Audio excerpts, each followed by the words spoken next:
हाँ जी, स्वागत है एक बार ਤੁਹਾਡਾ फिर तो। ये वीडियो जो है जी 8th क्लास है साइंस की pedagogy of science education second year की 8th क्लास है ये जी साइंस की। इस तो पहला अपनियां जी 7 क्लासिस हो चुकियां हैं। जेकर तुसीं वो नहीं देखियां तो वो 7 क्लासिस तुसीं देख लो। तुसीं चैनल नूं सबसक्राइब कर लो जी। सबसक्राइब करन तो बाद तुहाडे कोल वो लिस्ट आ जाएगी तो वो वीडियो तुसीं पहला देख लो जी। उस तो बाद तुसीं 8th क्लास देखो। जो 7th वीडियो पहला आईयां हैं उन्हां विच ही यूनिट 1 पूरी अपनी कवर हो गई है। तो इस 8th वीडियो च आपां यूनिट 2 शुरू करन जा रहे हैं। अज का जो अपना टॉपिक लैसन है जी संजीव दा संसार द वर्ल्ड ऑफ लिविंग। ये वीडियो 8th ये आपां करांगे। ये थोड़ी लॉन्ग वीडियो होगी क्योंकि तुसीं देख ही सकते हो 31 तो 51 20 पेजिस की वीडियो है जी। इस विचों तुहानूं एक एक ते 3 नंबर के क्वेश्चन आउण की बहुत संभावना है। 10 नंबर का क्वेश्चन आउण की इसकी थोड़ी घट ही संभावना जी। शुरू करते हैं। यूनिट 2 संजीव दा संसार।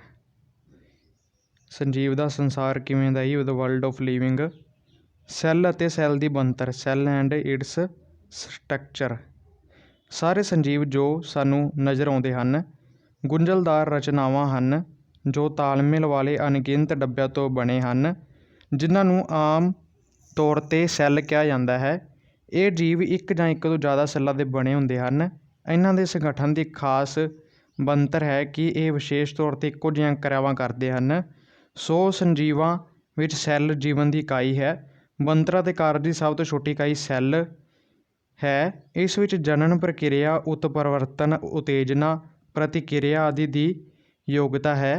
एक पीढ़ी तो दूजी पीढ़ी तक जीवन सैलों द्वारा ही कायम रहिंदा है। ये आप सैल बारे थोड़ा जिहा पढ़ लिया जी। सैल की हुंदे हन जो रचनावां हुंदियां अपने अंदर ही अनगिनत डब्बिਆਂ ਦੀਆਂ जिन्हां ਨੂੰ आम तौर पर सैल कहा जाता है। इन्हां दे संगठन की खास बनतर है ਅਤੇ ਇਹ विशेष तौर पर ਇੱਕੋ ਜਿਹੀਆਂ क्रियावां करते हैं।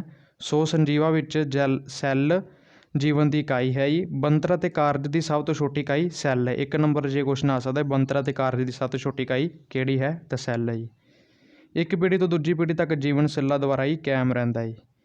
इस तो बाद आप सैल की खोज बारे पढ़ते हैं। रॉबर्ट हुक ने सन 1665 ईस्वी विच अपने सधारण सुखमदर्शी नाल कारक के पतले टुकड़े का अध्ययन किया। एक नंबर लिए क्वेश्चन भी आ सकता ही किसने सैल की खोज की? रॉबर्ट हुक ने। कदों की? 1665 विच। हुक ने दस्सिया कि कारक छोटे छोटे हज़ारां 6 कोने डब्बिਆਂ का बनिया है जो शहद की मक्खी के छत्ते के शक्ल बनाते हैं। उसने इन्हां छोटे छोटे डब्बिਆਂ ਨੂੰ सैल कहा।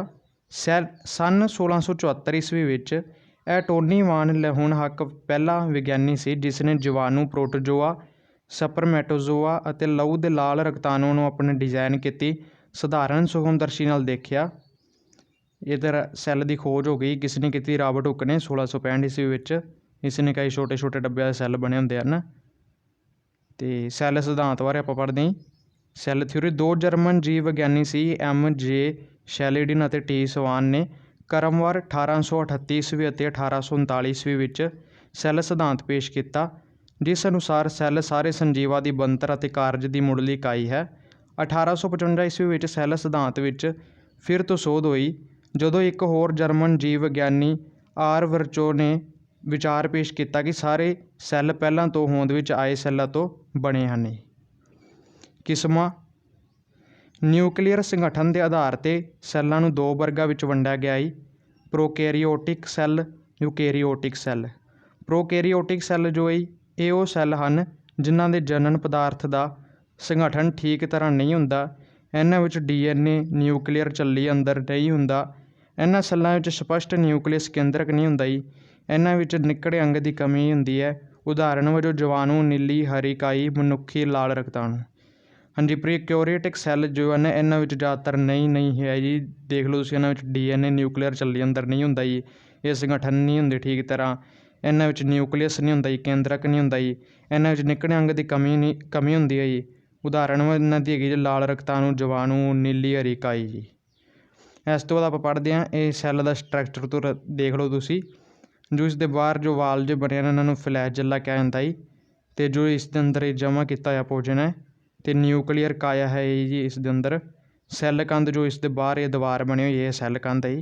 जीवाणु सैल की बनतर यही तुहाडी तो उस तो बाद आपां करदे हां यूकैरियोटिक सैल। यूकैरियोटिक सैल जो ही जंतु ते पौधे आ अपने विच भी हुंदे आ मौजूद। ਇਹੀ ਪੌਦੇ ਅਤੇ ਜੰਤੂ ਸੈੱਲ ਵਿੱਚ ਨਿਊਕਲੀਅਰ ਪਦਾਰਥ ਨਿਊਕਲੀਅਰ ਪਰਤ ਦੇ ਅੰਦਰ ਹੁੰਦਾ ਜੀ। ਭਾਵ ਇਹਨਾਂ ਸੈੱਲਾਂ ਵਿੱਚ ਬਹੁਤ ਸਪਸ਼ਟ ਨਿਊਕਲੀਅਸ ਹੁੰਦਾ। ਨਿਊਕਲੀਅਸ ਵੀ ਹੁੰਦਾ ਇਹਨਾਂ 'ਚ, ਬਹੁਤ ਸਾਰੇ ਝਿੱਲੀ ਨਾਲ ਘਿਰੇ ਨਿੱਕੜੇ ਅੰਗ ਵੀ ਹੁੰਦੇ ਨੇ, ਮਾਈਟੋਕਾਰਡੀਆ, ਕਲੋਰੋਪਲਾਸਟ, ਲਾਈਜ਼ੋਮ, ਐਂਡੋਪਲਾਜ਼ਮੀ ਦਾ ਜਾਲ ਹੁੰਦੇ ਨੇ ਇਹਨਾਂ 'ਚ। ਪ੍ਰੋਕੈਰੀਓਟਿਕ ਅਤੇ ਯੂਕੈਰੀਓਟਿਕ ਸੈੱਲ, ਇਹ 3 ਨੰਬਰ 'ਚ ਕੁਐਸਚਨ ਆ ਸਕਦਾ ਜੀ। ਇਹਨਾਂ 'ਚ ਅੰਤਰ ਦੱਸੋ। 3 ਮਾਰਕਸ ਦਾ ਇਹ ਕੁਐਸਚਨ ਤੁਹਾਡਾ ਆ ਸਕਦਾ।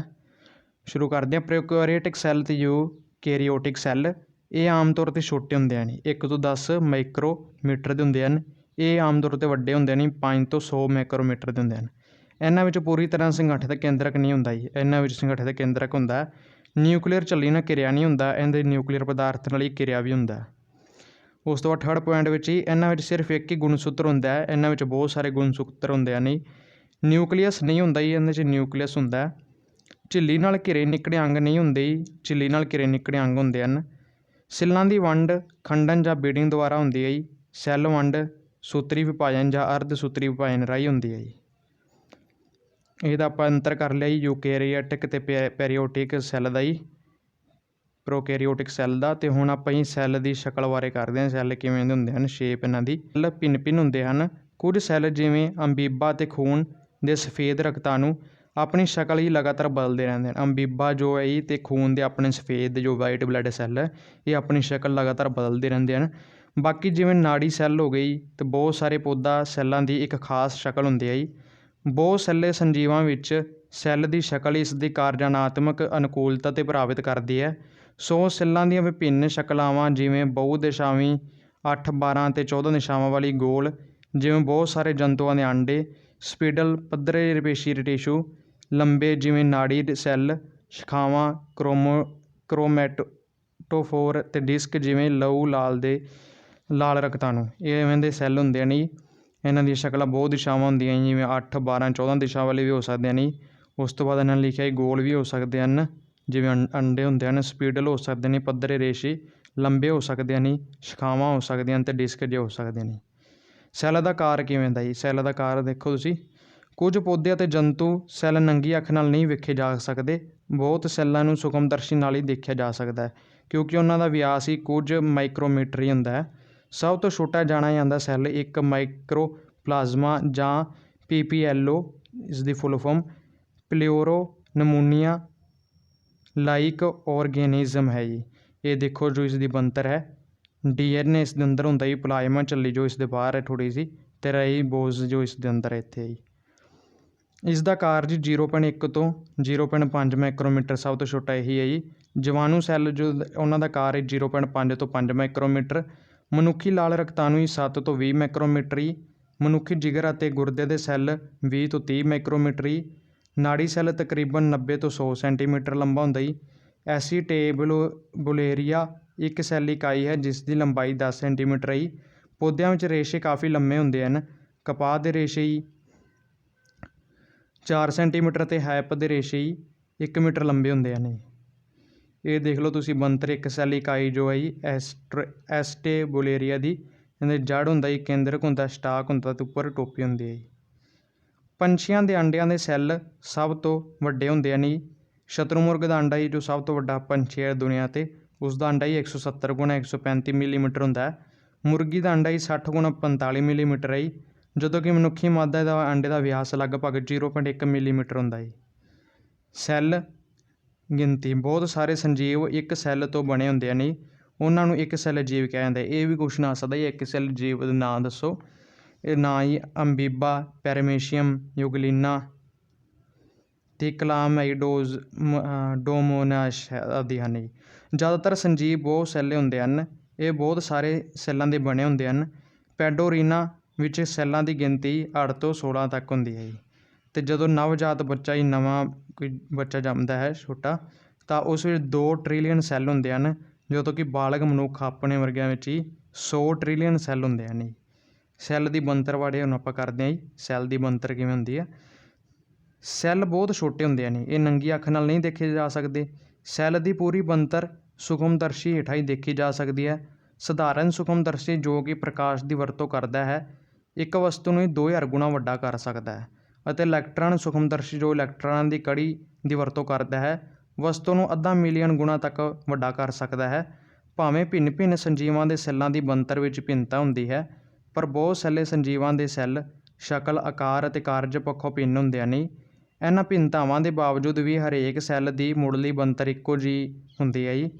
ਸੈੱਲ ਸਾਈਟੋਪਲਾਜ਼ਮ ਦਾ ਇੱਕ ਇਕੱਠ ਹੈ ਜਿਹੜਾ ਕਿ ਇੱਕ ਝਿੱਲੀ ਨਾਲ ਘਿਰਿਆ ਹੁੰਦਾ ਹੈ।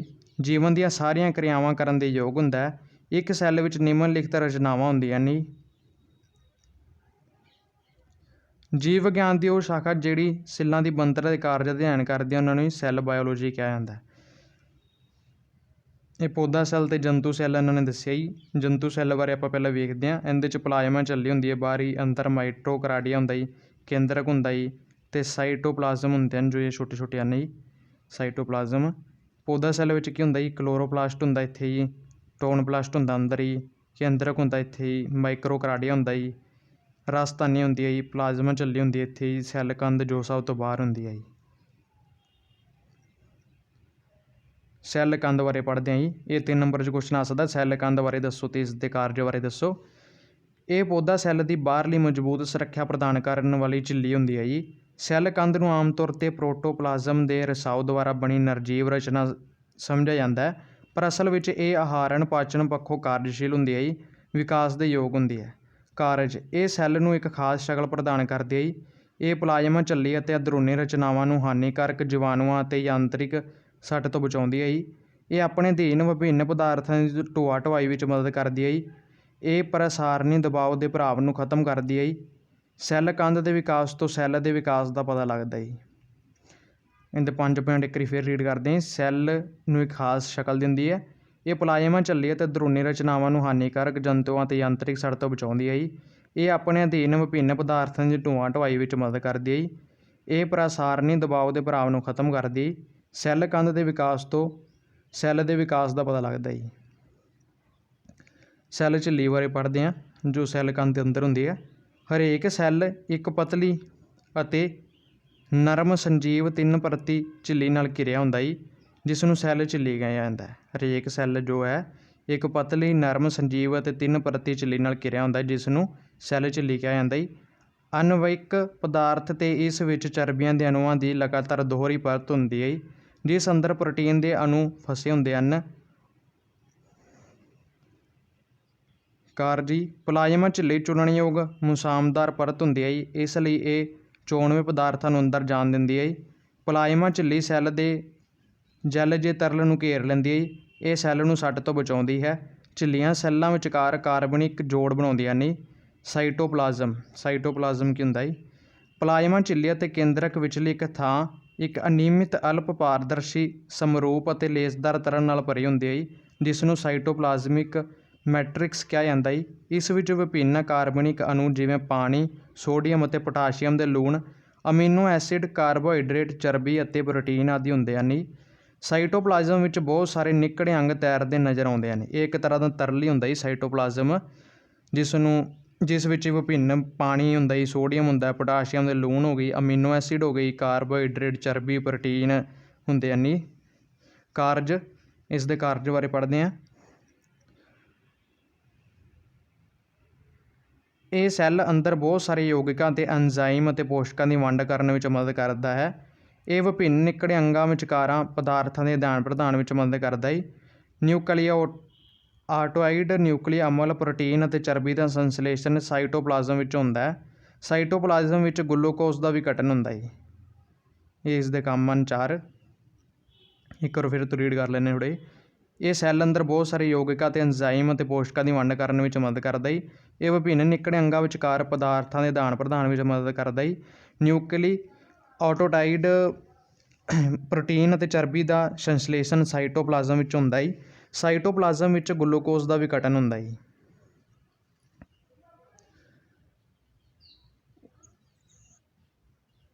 ਇਹ ਦੇਖ ਲਓ ਜੰਤੂ ਸੈੱਲ ਦੀ ਇਲੈਕਟ੍ਰੋਨਿਕ ਸੂਖਮਦਰਸ਼ੀ ਰਾਹੀਂ ਬਣਤਰ ਜੋ ਹੈ, ਇਸ ਬਾਰੇ ਆਪਾਂ ਦੇਖ ਹੀ ਲੈਂਦੇ ਥੋੜ੍ਹਾ ਜਿਹਾ।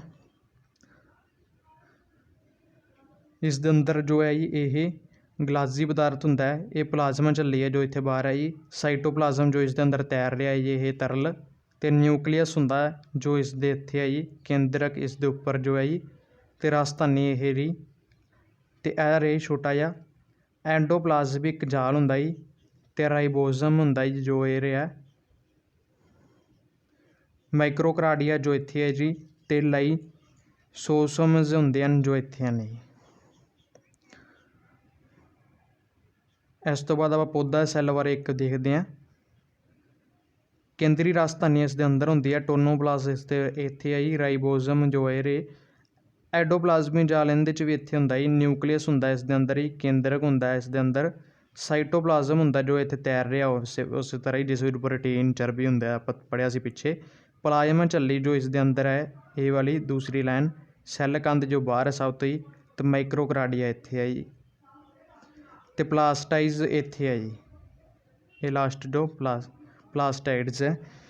ਹੁਣ ਆਪਾਂ ਨਿਊਕਲੀਅਸ ਕੇਂਦਰਕ ਬਾਰੇ ਪੜ੍ਹਦੇ ਹਾਂ ਜੀ। ਇਹ ਕੁਐਸਚਨ ਤੁਹਾਡੇ ਪਿਛਲੇ ਪੇਪਰ 'ਚ 3 ਨੰਬਰ 'ਚ ਆਇਆ ਹੋਇਆ ਜੀ, 2019 ਦੇ ਪੇਪਰ ਵਿੱਚ ਇਹ ਕੁਐਸਚਨ ਆਇਆ ਹੋਇਆ ਜੀ ਤੁਹਾਡੇ, ਧਿਆਨ ਨਾਲ ਤੁਸੀਂ ਦੇਖ ਲਓ ਇਸ ਨੂੰ। ਨਿਊਕਲੀਅਸ ਕੇਂਦਰਕ, ਨਿਊਕਲੀਅਸ ਗੋਲੇ ਜਿਹੇ ਸੈੱਲ ਦੇ ਵਿਚਕਾਰ ਸਥਿਤ ਇੱਕ ਬਹੁਤ ਹੀ ਮਹੱਤਵਪੂਰਨ ਅੰਗ ਹੈ ਜੀ। ਇਹ 2 ਪਰਤਾਂ ਨਾਲ ਘਿਰਿਆ ਹੁੰਦਾ ਜਿਨ੍ਹਾਂ ਤੋਂ ਕੇਂਦਰਕ ਝਿੱਲੀ ਬਣਦੀ ਹੈ ਜੀ। ਕੇਂਦਰਕ ਝਿੱਲੀ ਵਿੱਚ ਬਹੁਤ ਸਾਰੇ ਮੁਸਾਮ ਹੁੰਦੇ ਹਨ। ਇਸ ਦੇ ਅੰਦਰ ਇੱਕ ਤਰਲ ਹੁੰਦਾ ਜੀ ਜਿਸ ਨੂੰ ਨਿਊਕਲੀਓਪਲਾਜ਼ਮ ਕਿਹਾ ਜਾਂਦਾ ਜੀ। ਨਿਊਕਲੀਓਪਲਾਜ਼ਮ ਵਿੱਚ 2 ਕਿਸਮਾਂ ਦੀਆਂ ਰਚਨਾਵਾਂ ਹੁੰਦੀਆਂ ਹਨ, ਨਿਊਕਲੀਅਸ ਅਤੇ ਕ੍ਰੋਮੈਟਿਨ। ਨਿਊਕਲੀਅਸ ਇੱਕ ਜਾਂ ਇੱਕ ਤੋਂ ਵੱਧ ਹੁੰਦੇ ਹਨ ਅਤੇ ਇਹਨਾਂ ਉੱਪਰ ਕੋਈ ਝਿੱਲੀ ਨਹੀਂ ਹੁੰਦੀ ਜੀ। ਇਸ ਵਿੱਚ ਪ੍ਰੋਟੀਨ ਅਤੇ RNA ਭਰਪੂਰ ਹੁੰਦਾ ਜੀ। ਇੱਥੇ ਹੀ ਰਾਈਬੋਜ਼ਮ ਬਣਦੇ ਹਨ ਜੀ। ਕ੍ਰੋਮੈਟਿਨ ਇੱਕ ਪਤਲਾ ਧਾਗੇ ਜਿਹਾ ਪਦਾਰਥ ਹੁੰਦਾ ਜੀ ਜੋ ਜਣਨ ਪਦਾਰਥ DNA ਅਤੇ ਪ੍ਰੋਟੀਨ ਤੋਂ ਮਿਲ ਕੇ ਬਣਦਾ ਜੀ। ਗੁਣਸੂਤਰਾਂ ਵਿੱਚ ਬਹੁਤ ਸਾਰੇ ਖੰਡਾਂ ਨੂੰ ਜੀਨਸ ਕਿਹਾ ਜਾਂਦਾ ਜੀ, ਜਿਹੜੇ ਕਿ ਅਨੁਵਾਂਸ਼ਿਕੀ ਸੂਚਨਾ ਦੀ ਇਕਾਈ ਹੁੰਦੇ ਹਨ ਜੀ। ਨਿਊਕਲੀਅਸ ਬਾਰੇ ਆਪਾਂ ਪੜ੍ਹ ਲਿਆ, ਇੱਕ ਵਾਰ ਫਿਰ ਤੋਂ ਥੋੜ੍ਹਾ ਜਿਹਾ ਦੇਖ ਲੈਣਾ, ਨਿਊਕਲੀਅਸ ਇੰਪੋਰਟੈਂਟ ਹੈ। ਨਿਊਕਲੀਅਸ ਗੋਲੇ ਜੇ ਸੈੱਲ ਦੇ ਵਿਚਕਾਰ ਸਥਿਤ ਇੱਕ ਬਹੁਤ ਹੀ ਮਹੱਤਵਪੂਰਨ ਅੰਗ ਹੈ ਜੀ। ਇਹ 2 ਪਰਤਾਂ ਨਾਲ ਘਿਰਿਆ ਹੁੰਦਾ ਹੈ ਜਿਨ੍ਹਾਂ ਤੋਂ ਕੇਂਦਰਕ ਝਿੱਲੀ ਬਣਦੀ ਹੈ। ਕੇਂਦਰਕ ਝਿੱਲੀ ਵਿੱਚ ਬਹੁਤ ਸਾਰੇ ਮੁਸਾਮ ਹੁੰਦੇ ਹਨ ਜੀ। ਇਸ ਦੇ ਅੰਦਰ ਇੱਕ ਤਰਲ ਹੁੰਦਾ ਜੀ ਜਿਸ ਨੂੰ ਨਿਊਕਲੀਓਪਲਾਜ਼ਮ ਕਹਿੰਦੇ ਹਨ।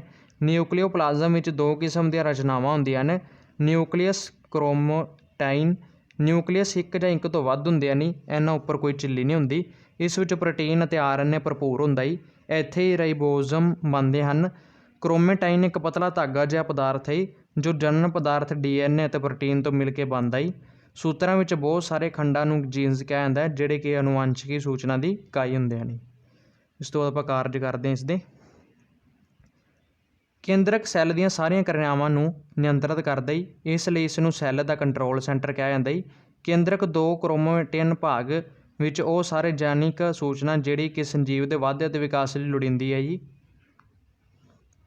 ਨਿਊਕਲੀਅਸ ਦੇ ਜਨਕ ਪਦਾਰਥ ਵਿੱਚ ਬਦਲਾਅ ਕਾਰਨ ਹੀ ਭਿੰਨਤਾਵਾਂ ਉਤਪੰਨ ਹੁੰਦੀਆਂ ਨੇ। ਇਹ ਸੈੱਲ ਵਿਖਰਾਉਣ ਅਤੇ ਸੈੱਲ ਪ੍ਰਤੀਰੂਪ ਲਈ ਨਿਰਦੇਸ਼ ਦਿੰਦਾ ਹੈ। ਐਂਡੋਪਲਾਜ਼ਮਿਕ ਜਾਲ, ਐਂਡੋਪਲਾਜ਼ਮਿਕ ਜਾਲ ਹੀ ਝਿੱਲੀ ਨਾਲ ਘਿਰੀਆਂ ਰਚਨਾਵਾਂ ਦਾ ਇੱਕ ਗੁੰਝਲਦਾਰ ਜਾਲ ਹੈ ਜੋ ਸਾਈਟੋਪਲਾਜ਼ਮ ਵਿੱਚ ਮੌਜੂਦ ਹੁੰਦਾ ਹੈ। ਕਈ ਸਥਾਨਾਂ 'ਤੇ ਪਲਾਜ਼ਮਾ ਝਿੱਲੀ ਅਤੇ ਕੇਂਦਰਕ ਝਿੱਲੀ ਨਾਲ ਜੁੜਿਆ ਹੁੰਦਾ ਹੈ। ਇਹ ਢਾਹ ਉਸਾਰੂ ਪੱਖੋਂ ਕਾਰਜਸ਼ੀਲ ਸੈੱਲਾਂ ਵਿੱਚ ਜ਼ਿਆਦਾ ਗੁੰਝਲਦਾਰ ਜਿਵੇਂ ਲੁਬਾ ਅਤੇ ਜਿਗਰ, ਸਟੋਰ ਕਰਨ ਵਾਲੇ ਸੈੱਲਾਂ ਵਿੱਚ ਸਧਾਰਨ ਜਿਵੇਂ ਚਰਬੀ ਸੈੱਲ, ਸ਼ੁਕਰਾਣੂ ਜਣਨ ਸੈੱਲਾਂ ਵਿੱਚ ਘੱਟ ਅਤੇ ਆਂਡੇ ਅਤੇ ਲਾਲ ਰਕਤਾਣੂ ਅਤੇ ਪ੍ਰੋਕੈਰੀਓਟਿਕ ਸੈੱਲਾਂ ਵਿੱਚ ਬਿਲਕੁਲ ਨਹੀਂ ਹੁੰਦਾ ਜੀ। ਐਂਡੋਪਲਾਜ਼ਮਿਕ ਜਾਲ ਮੁੱਖ ਤੌਰ 'ਤੇ 2 ਕਿਸਮਾਂ ਪੱਧਰਾ ਅਤੇ ਖੁਰਦਰਾ ਹੁੰਦਾ ਜੀ। ਇਹ ਦੇਖ ਲਓ ਰਾਈਬੋਜ਼ਮ ਕੀ ਹੁੰਦੇ ਹਨ, ਜਾਲ ਦੀ ਬਣਤਰ ਹੈ। ਪੱਧਰੇ ਐਂਡੋਪਲਾਜ਼ਮਿਕ ਜਾਲ ਨਾਲ ਰਾਈਬੋਜ਼ਮ ਨਹੀਂ ਜੁੜਦੇ ਜੀ, ਇਹ ਚਰਬੀ ਦਾ ਸੰਸ਼ਲੇਸ਼ਣ ਕਰਦੇ ਹਨ। ਖੁਰਦਰੇ ਐਂਡੋਪਲਾਜ਼ਮਿਕ ਜਾਲ ਦੀ ਬਾਹਰਲੀ ਪਰਤ ਛੋਟੇ ਛੋਟੇ ਅੰਸ਼ਾਂ ਨਾਲ ਢਕੀ ਹੁੰਦੀ ਹੈ ਜਿਨ੍ਹਾਂ ਨੂੰ ਰਾਈਬੋਜ਼ਮ ਕਹਿੰਦੇ ਹਨ, ਜਿਹੜੇ ਨਵੇਂ ਪ੍ਰੋਟੀਨ ਦਾ ਨਿਰਮਾਣ ਕਰਨ ਵਿੱਚ ਸਹਾਈ ਹੁੰਦੇ ਹਨ। ਕਾਰਜ, ਐਂਡੋਪਲਾਜ਼ਮਿਕ ਜਾਲ ਸਾਈਟੋਪਲਾਜ਼ਮ ਨੂੰ ਛੋਟੇ ਛੋਟੇ ਖਾਨਿਆਂ ਵਿੱਚ ਵੰਡਦਾ ਜੀ। ਇਹ ਸੈੱਲ ਨੂੰ ਸ਼ਕਤੀ ਪ੍ਰਦਾਨ ਕਰਦਾ ਹੈ, ਸੋ ਇਹ ਸੈੱਲ ਦੇ ਢਾਂਚੇ ਵਜੋਂ ਕੰਮ ਕਰਦਾ ਜੀ। ਇਹ ਸੈੱਲ ਅੰਦਰ ਢੁਆਈ ਵਿੱਚ ਮਦਦ ਕਰਦਾ ਜੀ, ਸੋ ਇਸ ਕਰਕੇ ਇਸ ਨੂੰ ਸੈੱਲ ਦੀ ਲਹੂ ਗਿੜ ਪ੍ਰਣਾਲੀ ਵੀ ਕਿਹਾ ਜਾਂਦਾ ਜੀ। ਇਹ ਸੈੱਲ ਅੰਦਰ ਢਾਹ ਉਸਾਰੂ ਕਿਰਿਆਵਾਂ ਲਈ ਵੱਧ ਸਤਹ ਮੁਹੱਈਆ ਕਰਵਾਉਂਦਾ ਜੀ। ਇਹ ਐਂਡੋਪਲਾਜ਼ਮ ਜਾਲ ਦੀਆਂ ਪਰਤਾਂ ਵਿੱਚ ਭਿੰਨ ਭਿੰਨ ਢਾਹ ਉਸਾਰੂ ਕਿਰਿਆਵਾਂ ਲਈ ਬਹੁਤ ਸਾਰੇ ਐਂਜ਼ਾਈਮ ਹੁੰਦੇ ਹਨ ਜੀ। ਪੱਧਰੇ ਐਂਡੋਪਲਾਜ਼ਮਿਕ ਜਾਲ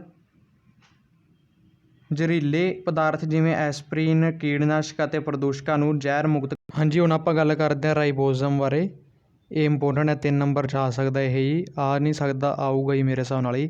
ਵਿਕਸਿਤ ਸ਼ੁਕਰਾਣੂਆਂ ਅਤੇ ਲਾਲ ਰਕਤਾਣੂਆਂ ਤੋਂ ਬਿਨਾਂ ਇਹ ਪ੍ਰੋਕੈਰੀਓਟਿਕ ਅਤੇ ਯੂਕੈਰੀਓਟਿਕ ਸਾਰੇ ਸੈੱਲਾਂ ਵਿੱਚ ਪਾਏ ਜਾਂਦੇ ਹਨ ਜੀ। ਪ੍ਰੋਕੈਰੀਓਟਿਕ ਸੈੱਲਾਂ ਵਿੱਚ ਇਹ ਸੈੱਲ ਪਦਾਰਥ ਵਿੱਚ ਤੈਰਦੇ ਪਾਏ ਜਾਂਦੇ ਹਨ। ਯੂਕੈਰੀਓਟਿਕ ਸੈੱਲਾਂ ਵਿੱਚ ਸੈੱਲ ਪਦਾਰਥ ਵਿੱਚ ਅਤੇ ਖੁਰਦਰੇ ਐਂਡੋਪਲਾਜ਼ਮਿਕ ਜਾਲ ਦੇ ਬਾਹਰੀ ਸਤਹ ਦੇ ਜੁੜੇ ਹੋਏ ਵੀ ਮਿਲਦੇ ਹਨ ਜੀ। ਹਰ ਰਾਈਬੋਸੋਮ 2 ਭਾਗ ਹੁੰਦੇ ਹਨ ਜੀ, ਇੱਕ ਛੋਟਾ ਸਬ ਯੂਨਿਟ ਅਤੇ ਇੱਕ ਵੱਡਾ ਸਬ ਯੂਨਿਟ। ਰਾਈਬੋਸੋਮ ਅਤੇ RNA ਅਤੇ ਪ੍ਰੋਟੀਨ ਦੇ ਬਣੇ ਹੁੰਦੇ ਹਨ ਜੀ। ਰਾਈਬੋਸੋਮ ਜੋ ਹੈ RNA ਅਤੇ ਪ੍ਰੋਟੀਨ ਦੇ ਬਣੇ ਹੁੰਦੇ ਹਨ। ਇਹਨਾਂ ਦਾ ਕਾਰਜ ਕੀ ਹੈ? ਰਾਈਬੋਸੋਮ ਸੈੱਲ ਦੇ ਅੰਦਰ ਪ੍ਰੋਟੀਨ ਦਾ ਸੰਸਲੇਸ਼ਨ ਕਰਦੇ ਹਨ, ਇਸ ਲਈ ਇਹਨਾਂ ਨੂੰ ਸੈੱਲਾਂ ਦੀ ਪ੍ਰੋਟੀਨ ਫੈਕਟਰੀ ਵੀ ਕਿਹਾ ਜਾਂਦਾ ਹੈ ਜੀ। ਮਾਈਕਰੋਕਾਰਡੀਆ, ਇਹ ਵੀ ਇੰਪੋਰਟੈਂਟ ਹੈ 3 ਨੰਬਰ 'ਚ। ਮਾਈਕਰੋਕਾਰਡੀਆ ਔਰ ਰਾਈਬੋਸੋਮ ਇਹ ਆਉਣ ਦੇ ਚਾਂਸ ਹਨ, ਕਿਉਂਕਿ ਨਿਊਕਲੀਅਸ ਤਾਂ ਪਿਛਲੇ ਪੇਪਰ 'ਚ ਵੀ ਆ ਗਿਆ ਸੀ। ਮਾਈਕਰੋਕਾਰਡੀਆ ਜੀ ਵਿਸ਼ੇਸ਼ ਤੌਰ 'ਤੇ ਸਸੇਜ ਆਕਾਰ ਦੇ ਹੁੰਦੇ ਹਨ ਜੀ, ਪਰ ਇਹ ਦਾਣੇਦਾਰ ਫੀਤੇ ਜਿਹੇ ਅਤੇ ਛੜ ਜਿਹੇ ਵੀ ਹੋ ਸਕਦੇ ਹਨ। ਹਰ ਮਾਈਕਰੋਕਾਰਡੀਆ ਦੇ 2 ਝਿੱਲੀਆਂ ਹੁੰਦੀਆਂ ਨੇ, ਇੱਕ ਪੱਧਰੀ ਬਾਹਰਲੀ ਝਿੱਲੀ ਅਤੇ ਇੱਕ ਅੰਦਰੂਨੀ ਝਿੱਲੀ, ਜਿਹੜੀ ਕਿ ਅੰਦਰ ਨੂੰ ਮੁੜਦੀ ਹੋਈ ਕ੍ਰਿਸਟੀ ਬਣਾਉਂਦੀ ਹੈ। ਕ੍ਰਿਸਟੀ ਅੰਦਰੂਨੀ ਪਦਾਰਥ ਮੈਟਰਿਕਸ ਵਿੱਚ ਮੌਜੂਦ ਹੁੰਦੇ ਹਨ। ਮਾਈਟੋਕਾਰਡੀਆ ਵਿਚਲੇ ਪਦਾਰਥ ਵਿੱਚ ਲਿਪਿਡ, ਪ੍ਰੋਟੀਨ, ਗੋਲਾਕਾਰ DNA, RNA ਹੁੰਦਾ ਜੀ। ਮਾਈਟੋਕਾਰਡੀਆ ਇੱਕ ਛੋਟੀਆਂ ਜੀਵ ਰਸਾਇਣਿਕ ਫੈਕਟਰੀਆਂ ਹਨ, ਜਿੱਥੇ ਭੋਜਨ ਦਾ ਆਕਸੀਕਰਨ ਹੁੰਦਾ ਜੀ ਅਤੇ ਊਰਜਾ ਪੈਦਾ ਹੁੰਦੀ ਹੈ, ਜਿਹੜੀ ਕਿ ATP ਵਜੋਂ ਇਕੱਠੀ ਹੋ ਜਾਂਦੀ ਹੈ ਜੀ। ਇਸ ਲਈ ਮਾਈਟੋਕਾਰਡੀਆ ਨੂੰ ਸੈੱਲ ਦਾ ਊਰਜਾ ਘਰ ਕਿਹਾ ਜਾਂਦਾ ਜੀ। ਮਾਈਟੋਕਾਰਡੀਆ ਬਹੁਤ ਸਾਰੇ ਜੈਵਿਕ ਪਦਾਰਥ ਹਨ, ਜਿਵੇਂ ਕਲੋਰੋਫਿਲ, ਸਾਈਟੋਕਰੋਮ ਦੇ ਸੰਸਲੇਸ਼ਨ ਦੇ ਲਈ ਮਹੱਤਵਪੂਰਨ ਲੋੜੀਂਦੇ ਪਦਾਰਥ ਮੁਹੱਈਆ ਕਰਾਉਂਦਾ ਜੀ। ਬਹੁਤ ਸਾਰੇ ਅਮੀਨੋ ਐਸਿਡ ਦਾ ਸੰਸਲੇਸ਼ਨ ਮਾਈਟੋਕਾਰਡੀਆ ਵਿੱਚ ਹੁੰਦਾ ਜੀ।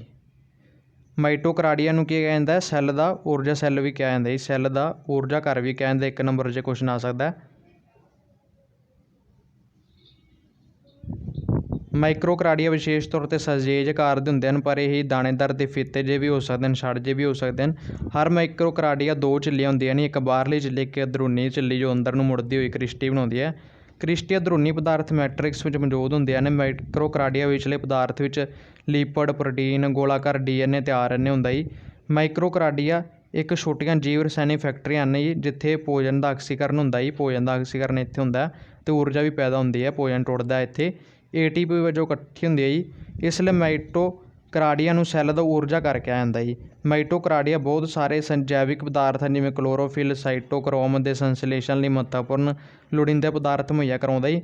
ਬਹੁਤ ਸਾਰੇ ਅਮੀਨੋ ਐਸਿਡ ਦਾ ਸੰਸਲੇਸ਼ਨ ਮਾਈਟੋਕਾਰਡੀਆ ਵਿੱਚ ਹੁੰਦਾ ਜੀ। ਮਾਈਟੋਕਾਰਡੀਆ ਦਾ ਇਹ ਲੰਬਕਾਰ ਕਾਟ ਇਸ ਦੀ ਅੰਦਰੂਨੀ ਬਣਤਰ ਦਰਸਾਉਂਦਾ ਹੋਇਆ। ਇਹ ਆਪਾਂ ਹੁਣ ਦੇਖਦੇ ਹਾਂ ਕਿਵੇਂ ਬਣਦਾ ਮਾਈਟੋਕਾਰਡੀਆ। ਇਸ ਦੇ ਅੰਦਰ ਜੋ ਆਪਾਂ ਪੜ੍ਹਿਆ ਸਾਈਟੋਪਲਾਜ਼ਮ ਹੁੰਦਾ, ਇਸ ਦੇ ਏਰੀਆ ਸਾਈਟੋਪਲਾਜ਼ਮ, ਅੰਦਰੂਨੀ ਝਿੱਲੀ ਜੋ ਇਸ ਦੇ ਅੰਦਰ ਆਈ, ਮੈਟਰਿਕਸ ਜੋ ਇਸ ਦੇ ਵਿੱਚ ਛੋਟੇ ਛੋਟੇ ਹਨ, ਕ੍ਰਿਸਟੀ ਜੋ ਇਹ ਹੈ, ਅਤੇ ਰਾਈਬੋਸੋਮ ਇੱਥੇ ਹੈ ਜੀ। ਗਾਲਜੀ ਕਾਇਆਵਾਂ, ਇਹ ਥਣਧਾਰੀਆਂ ਦੇ ਲਾਲ ਰਕਤਾਣੂਆਂ ਅਤੇ ਵਿਕਸਿਤ ਸ਼ੁਕਰਾਣੂਆਂ ਤੋਂ ਬਿਨਾਂ ਸਾਰੇ ਯੂਕੈਰੀਓਟਿਕ ਸੈੱਲਾਂ ਵਿੱਚ ਸਾਈਟੋਲੋਜੀਆ ਦੇ ਨੇੜੇ ਜਾਂ ਉੱਪਰ ਮੌਜੂਦ ਹੁੰਦੇ ਹਨ। ਇਹ ਪ੍ਰੋਕੈਰੀਓਟਿਕ ਸੈੱਲਾਂ ਵਿੱਚ ਨਹੀਂ ਹੁੰਦੇ। ਇਸ ਦੀ ਖੋਜ ਕੈਮਿਲੋ ਗੋਲਗੀ ਨੇ ਕੀਤੀ। ਗਾਲਜੀ ਕਾਇਆ ਵਿੱਚ 3 ਵੱਖਰੇ ਵੱਖਰੇ ਭਾਗ ਸਾਫ਼ ਦਿਖਾਈ ਦਿੰਦੇ ਹਨ। ਇਹ ਇੰਪੋਰਟੈਂਟ ਨਹੀਂ ਹੈ ਜੀ ਇੰਨਾ। ਪੱਧਰੀ ਸਿਸਟਰਨੀ, ਇਹ 2 ਤਹਿਾਂ ਵਾਲੀਆਂ ਉੱਭਰੇ ਕਿਨਾਰੇ ਵਾਲੀਆਂ ਮੁੜੀਆਂ ਹੋਈਆਂ ਰਚਨਾਵਾਂ ਹੁੰਦੀਆਂ ਹਨ। ਇਹ ਇੱਕ ਦੂਜੇ ਦੇ ਉੱਪਰ ਮੌਜੂਦ ਹੁੰਦੀਆਂ ਹਨ। ਤਰਲ ਨਾਲ ਭਰੇ ਵੈਸੀਕਲ ਦਾ ਸਮੂਹ, ਛੋਟੇ ਅਤੇ ਗੋਲਾਕਾਰ ਵੱਡੀਆਂ ਰਸਦਾਨੀਆਂ, ਬਹੁਤ ਸਾਰੇ ਪੌਦਾ ਸੈੱਲ ਅਤੇ ਅਰੀਡਧਾਰੀਆਂ ਦੇ ਸੈੱਲਾਂ ਵਿੱਚ ਗਾਲਜੀ ਕੰਪਲੈਕਸ ਦੇ ਵਧੇਰੇ ਯੂਨਿਟ ਸੈੱਲ ਪਦਾਰਥ ਵਿੱਚ ਮਿਲਦੇ ਹਨ, ਜਿਨ੍ਹਾਂ ਨੂੰ ਡਿਕਟੀਓਸੋਮ ਕਿਹਾ ਜਾਂਦਾ ਜੀ। ਕਾਰਜ ਇਸ ਦੇ ਗਾਲਜੀ ਕਿਰਿਆਵਾਂ ਮਿਊਕੀਅਸ, ਐਂਜ਼ਾਈਮ ਅਤੇ ਹਾਰਮੋਨ ਦੇ ਰਿਸਾਓ ਵਿੱਚ ਮਦਦ ਕਰਦੀਆਂ ਨੇ। ਇਹ ਰਿਸਾਓ ਪਦਾਰਥਾਂ ਨੂੰ ਇਕੱਠਾ ਕਰਨ ਵਿੱਚ ਮਦਦ ਕਰਦੇ ਹਨ। ਸੈੱਲ ਵੰਡ ਦੌਰਾਨ ਇਹ ਸੈੱਲ ਪਲੇਟ ਦੇ ਬਣਨ ਵਿੱਚ ਸਹਾਈ ਹੁੰਦੇ ਹਨ। ਸੈੱਲ ਕੰਧ ਦੇ ਬਣਨ ਲਈ ਲੋੜੀਂਦੇ ਪੈਕਟਿਕ ਪਦਾਰਥ ਦਾ ਰਿਸਾਓ ਅਤੇ ਸੰਸਲੇਸ਼ਨ ਗਾਲਜੀ ਕੰਪਲੈਕਸ ਦੁਆਰਾ ਹੁੰਦਾ ਜੀ। ਇਹ ਇਸ ਦੀ ਰਚਨਾ ਤੁਸੀਂ ਦੇਖ ਸਕਦੇ ਹੋ। ਚਪਟਾ, ਥੈਲਾ, ਰਸਦਾਨੀਆਂ ਇੰਪੋਰਟੈਂਟ ਨਹੀਂ ਹੈ ਇੰਨਾ ਹੀ ਵੈਸੇ। ਪਲਾਸਟਿਡਸ, ਇਹ ਵੀ ਇੰਨਾ ਇੰਪੋਰਟੈਂਟ ਨਹੀਂ ਹੈ, ਥੋੜ੍ਹਾ ਜਿਹਾ ਪੜ੍ਹ ਲੈਂਦੇ ਹਾਂ। ਸੈੱਲ ਦੇ ਇਹ ਸੂਖਮ ਅੰਗ ਹੀ ਸਿਰਫ ਪੌਦਾ ਸੈੱਲ ਵਿੱਚ ਹੀ ਮੌਜੂਦ ਹੁੰਦੇ ਹਨ। ਪਲਾਸਟਿਡਸ 3 ਕਿਸਮ, ਕ੍ਰੋਮੋਪਲਾਸਟ, ਕਲੋਰੋਪਲਾਸਟ ਅਤੇ ਲਿਊਕੋਪਲਾਸਟ ਦੇ ਹੁੰਦੇ ਨੇ। ਕ੍ਰੋਮੋਪਲਾਸਟ ਵਿੱਚ ਚਰਬੀ ਵਿੱਚ ਘੁਲਣਸ਼ੀਲ ਪੀਲੇ, ਸੰਤਰੀ ਅਤੇ ਲਾਲ ਰੰਗ ਦੇ ਵਰਣਕ ਹੁੰਦੇ ਨੇ। ਫੁੱਲ ਅਤੇ ਫਲ ਨੂੰ ਰੰਗ ਪ੍ਰਦਾਨ ਕਰਦੇ ਨੇ। ਕ੍ਰੋਮੋਪਲਾਸਟ ਜਾਂ ਤਾਂ ਲਿਊਕੋਪਲਾਸਟ ਜਾਂ ਕਲੋਰੋਪਲਾਸਟ ਤੋਂ ਬਣਦੇ ਨੇ। ਇਹ ਪੱਤੀਆਂ ਫੁੱਲਾਂ ਅਤੇ ਫਲਾਂ ਦੇ ਹੁੰਦੇ ਨੇ ਜੀ। ਇਹ ਦੇਖ ਲਓ ਕਲੋਰੋਪਲਾਸਟ ਦੀ ਸਟ੍ਰੋਮਾ ਹੁੰਦਾ, ਇਸ ਵਿੱਚ ਹੀ ਥਾਈਲਾਕਾਈਡ ਹੁੰਦਾ, ਇੱਥੇ ਅੰਦਰੂਨੀ ਝਿੱਲੀ ਜੋ ਏਰੀ ਅਤੇ ਗਰੇਨਾ ਜੋ ਇੱਥੇ ਹੈ ਜੀ।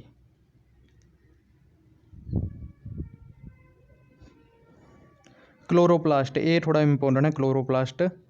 ਕਲੋਰੋਪਲਾਸਟ ਹੀ ਹਰੇ ਰੰਗ ਦੇ ਪਲਾਜ਼ਡ ਹੁੰਦੇ ਨੇ ਜਿਨ੍ਹਾਂ ਵਿੱਚ ਪ੍ਰਕਾਸ਼ ਸੰਸ਼ਲੇਸ਼ਣ ਵਾਲਾ ਵਰਣਕ ਕਲੋਰੋਫਿਲ ਹੁੰਦਾ ਹੈ। ਇੱਥੇ ਹੁੰਦਾ ਜੀ ਕਲੋਰੋਫਿਲ, ਜਿਹਦੇ ਨਾਲ ਪ੍ਰਕਾਸ਼ ਸੰਸ਼ਲੇਸ਼ਣ ਕਿਰਿਆ ਹੁੰਦੀ ਹੈ ਪੌਦਿਆਂ ਵਿੱਚ ਅਤੇ ਉਹ ਭੋਜਨ ਬਣਾਉਂਦੇ ਹਨ। ਕਲੋਰੋਪਲਾਸਟ ਮਾਈਟੋਕਾਂਡਰੀਆ ਵਾਂਗ ਦੋ ਝਿੱਲੀਆਂ ਦਾ ਬਣਿਆ ਹੁੰਦਾ ਹੈ। ਇਸ ਦੇ ਦੋ ਮੁੱਖ ਭਾਗ ਹੁੰਦੇ ਹਨ, ਗਰੇਨਾ ਅਤੇ ਸਟ੍ਰੋਮਾ। ਇਹ ਅੰਡਾਕਾਰ ਥੈਲਾਈਕਾਈਡ ਦਾ ਸਮੂਹ ਹੁੰਦਾ ਜੀ। ਹਰੇਕ ਵਰਗ ਵਿੱਚ ਪ੍ਰਕਾਸ਼ ਸੰਸ਼ਲੇਸ਼ਣ ਲਈ ਕੁਆਟਾ ਸਮੂਹ ਸਮੇਤ ਕਲੋਰੋਫਿਲ ਹੁੰਦਾ ਜੀ। ਹਰ ਇੱਕ ਗਰੇਨਾ ਅਗਲੇ ਗਰੇਨਾ ਨਾਲ ਲੈਮੇਲਾ ਰਾਹੀਂ ਜੁੜਿਆ ਹੁੰਦਾ ਜੀ। ਸਟ੍ਰੋਮਾ ਇਹ ਸਮਰੂਪ ਮੈਟ੍ਰਿਕਸ ਹੁੰਦਾ ਹੈ ਜਿਸ ਵਿੱਚ ਗਰੇਨਾ ਪਾਏ ਹੁੰਦੇ ਹਨ। ਲਿਊਕੋਪਲਾਸਟ ਇਹ ਰੰਗਹੀਨ ਅਤੇ ਪਲਾਸਟਿਡ ਹੁੰਦੇ ਹਨ। ਇਹ ਭੋਜਨ ਜਮ੍ਹਾਂ ਕਰਦੇ ਹਨ ਜਿਵੇਂ ਅਮੀਲੋਪਲਾਸਟ ਸਟਾਰਚ, ਅਮੀਲੋਪਲਾਸਟ ਪ੍ਰੋਟੀਨ ਅਤੇ ਐਲੀਓਪਲਾਸਟ ਚਰਬੀ ਜਮ੍ਹਾਂ ਕਰਾਉਂਦੇ ਹਨ। ਇਹ ਪੌਦੇ ਦੇ ਜ਼ਮੀਨ ਹੇਠਲੇ ਭਾਗਾਂ ਵਿੱਚ ਮਿਲਦੇ ਹਨ। ਇਹਨਾਂ ਦੇ ਕਾਰਜ ਹਨ, ਕਲੋਰੋਪਲਾਸਟ ਪ੍ਰਕਾਸ਼ ਸੰਸ਼ਲੇਸ਼ਣ ਵਿੱਚ ਮਦਦ ਕਰਦੇ ਹਨ। ਇਹਨਾਂ ਨੂੰ ਸੈੱਲ ਦਾ ਰਸੋਈ ਘਰ ਕਿਹਾ ਜਾਂਦਾ ਜੀ। ਕ੍ਰੋਮੋਪਲਾਸਟ ਫੁੱਲ ਅਤੇ ਫਲਾਂ ਨੂੰ ਰੰਗ ਪ੍ਰਦਾਨ ਕਰਦੇ ਨੇ। ਲਿਊਕੋਪਲਾਸਟ ਭੋਜਨ ਨੂੰ ਜਮ੍ਹਾਂ ਕਰਨ ਵਿੱਚ ਮਦਦ ਕਰਦੇ ਹਨ। ਪ੍ਰਕਾਸ਼ ਸੰਸ਼ਲੇਸ਼ਣ ਦੌਰਾਨ ਪ੍ਰਕਾਸ਼ ਕਿਰਿਆ ਗਰੇਨਾ ਅਤੇ ਪ੍ਰਕਾਸ਼ਹੀਨ ਕਿਰਿਆ ਸਟ੍ਰੋਮਾ ਵਿੱਚ ਹੁੰਦੀ ਹੈ ਜੀ। ਪ੍ਰਕਾਸ਼ ਕਿਰਿਆ ਹੈ ਉਹ ਗਰੇਨਾ ਵਿੱਚ ਅਤੇ ਪ੍ਰਕਾਸ਼ਹੀਨ ਕਿਰਿਆ ਸਟ੍ਰੋਮਾ ਵਿੱਚ ਹੁੰਦੀ ਹੈ। ਸੈਟਰੋਸੋਮ ਇਹ ਇੱਕ ਛੋਟੀ ਜਿਹੀ ਜੀਵਨਦਾਈ ਪਦਾਰਥ ਰਚਨਾ ਹੈ ਜੋ ਕੇਂਦਰਕ ਦੇ ਨੇੜੇ ਮੌਜੂਦ ਹੁੰਦੀ ਹੈ ਜੀ। ਸੈਟਰੋਸਟੋਮ ਵਿੱਚ ਦੋ ਸੈਂਟਰੀਓਲ ਹੁੰਦੇ ਹਨ ਜਿਹੜੇ ਇੱਕ ਦੂਜੇ ਦੇ ਸਾਹਮਣੇ ਸਥਿਤ ਹੁੰਦੇ ਹਨ। ਹਰੇਕ ਸੈਂਟਰੀਓਲ ਇੱਕ ਖੋਖਲੀ ਸਿਲੰਡਰਾਕਾਰ ਜਿਹੀ ਮਾਈਕਰੋ ਟਿਊਬਲ ਤੋਂ ਬਣੀ ਹੁੰਦੀ ਹੈ ਜੀ। ਸੈੱਲ ਵੰਡ ਦੌਰਾਨ ਸੈਂਟਰੀਓਲ ਸੈੱਲ ਦੇ ਉਲਟ ਦਿਸ਼ਾਵੀ ਧਰੁਵਾਂ 'ਤੇ ਪਹੁੰਚ ਜਾਂਦੇ ਹਨ। ਕਾਰਜ ਇਸ ਦੇ ਇਹ ਜੰਤੂ ਸੈੱਲ ਵਿੱਚ ਸੈੱਲ ਵੰਡ ਦੌਰਾਨ ਸਪਿੰਡਲ ਬਣਾਉਣ ਵਿੱਚ ਮਦਦ ਕਰਦੇ ਹਨ। ਪੌਦਾ ਸੈੱਲ ਵਿੱਚ ਸੈਂਟਰੀਚਲ ਨਹੀਂ ਹੁੰਦੇ ਜੀ, ਪਰ ਇਹਨਾਂ ਤੋਂ ਬਗੈਰ ਵੀ ਸਪਿੰਡਲ ਬਣਦੀ ਹੈ। ਇਹ ਮੁੱਢਲੀ ਕਾਇਆਵਾਂ ਦੀ ਤਰ੍ਹਾਂ ਕੰਮ ਕਰਦੇ ਹਨ ਅਤੇ ਸੀਲੀਆ ਅਤੇ ਫਲੈਜੈਲਾ ਬਣਾਉਂਦੇ ਹਨ।